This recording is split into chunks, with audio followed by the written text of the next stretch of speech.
Hello friends, welcome to mister Excel Tamil. இந்த வீடியோவில் நம்ம என்ன பார்க்க போகிறோம் அப்படின்னா, நம்ம இன்ஸ்டாகிராம் ஃபாலோவர் ஒருத்தர் இந்த மாதிரியான டேட்டா வந்து அவங்க வச்சுருக்காங்க. அதாவது ஒரு டெக்ஸ்ட்டு வந்து இருக்குது, அதில் நம்பர்ஸ் இருக்குது. அதே மாதிரி இந்த இடத்துல பார்த்தீங்கன்னா டெக்ஸ்ட் இருக்குது, அதோட ப்ரைஸ் இருக்குது. ஸோ இது ரெண்டையும் வந்து மல்டிப்ளை பண்ணும்பொழுது பார்த்தீங்கன்னா இந்த மாதிரி எரர் வரும். லைக் ஏன்னா அதில் டெக்ஸ்ட்டும் இருக்குது, நம்பர்ஸும் இருக்கும், அதனால் அந்த மாதிரி எரர்ஸ் வரும். இது எப்படி எனக்கு டெக்ஸ்ட்டோடையே எனக்கு வந்து எப்படி வந்து மல்டிப்ளை பண்ணுறது, அதுக்கு ஏதாவது ஃபார்மேட்டிங் இருந்தால் சொல்லுங்கள் அப்படின்னு சொல்லி கேட்டிருந்தாங்க.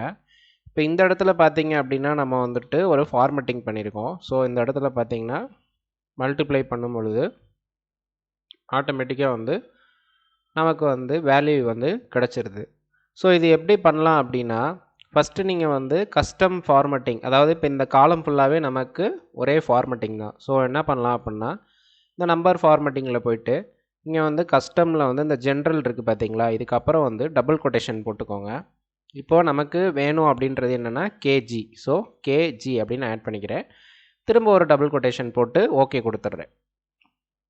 இப்போது இந்த இடத்துல நான் வந்து எந்த நம்பர் டைப் பண்ணேன் அப்படின்னாலும் அதுக்கு அடுத்து கேஜி வந்துடும். இப்போ நான் 15 டைப் பண்ணுறேன், இப்போ 50 கேஜி வந்துருச்சு. ஸோ ஃபார்மேட்டிங் வந்து பண்ணியாச்சு. இதே மாதிரி நீங்கள் இந்த காலம் ஃபுல்லாக நீங்கள் பண்ணி வச்சுக்கலாம். ஸோ ஃபார்மேட் நீங்கள் வந்து ஒவ்வொரு தடவையும் நீங்கள் வந்து காப்பி பண்ண தேவையில்லை. ஸோ இதே மாதிரி நீங்கள் வந்து 12, 10, 20 இந்த மாதிரி எதுனாலும் நீங்கள் வந்து போட்டுக்கலாம். ஃபார்மேட்டிங் இந்த மாதிரி பண்ணிடலாம். இப்போ அடுத்து வந்து ரேட் பர் கேஜி அப்படின்ற இந்த காலமுக்கு வருவோம். இப்போ இதில் என்ன பண்ண போகிறேன் அப்படின்னா, அந்த மாதிரி செலக்ட் பண்ணிட்டு ஜஸ்ட் வந்து கஸ்டம் ஃபார்மேட்டில் போகிறேன். இதில் வந்து பார்த்திங்கன்னா நம்ம வந்து பின்னாடி கொடுத்தோம், இதில் வந்து பார்த்திங்கன்னா நமக்கு முன்னாடி கொடுக்கணும். ஸோ டபுள் கொட்டேஷன் கொடுத்துட்றேன், R caps, S small, dot வச்சுட்டு திரும்ப டபுள் கொட்டேஷன் கொடுத்து இப்போ ஓகே கொடுத்துட்றேன்.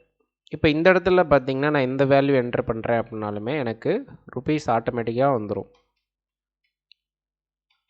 பார்த்தீங்களா? ஸோ ஆட்டோமேட்டிக்காக வந்துருச்சு. இப்போ நான் வந்து மல்டிப்ளை பண்ணுறேன் அப்படின்னா எனக்கு ஆட்டோமேட்டிக்காக அதுவே மல்டிப்ளை பண்ணி கொடுத்துரும். இது வந்து டெக்ஸ்ட்டு அந்த மாதிரிலாம் பார்க்காது, ஏன்னா நம்ம வந்து கஸ்டம் ஃபார்மேட்டிங் பண்ணியிருக்கோம். ஸோ அதனால் இந்த மாதிரி வந்துடும்.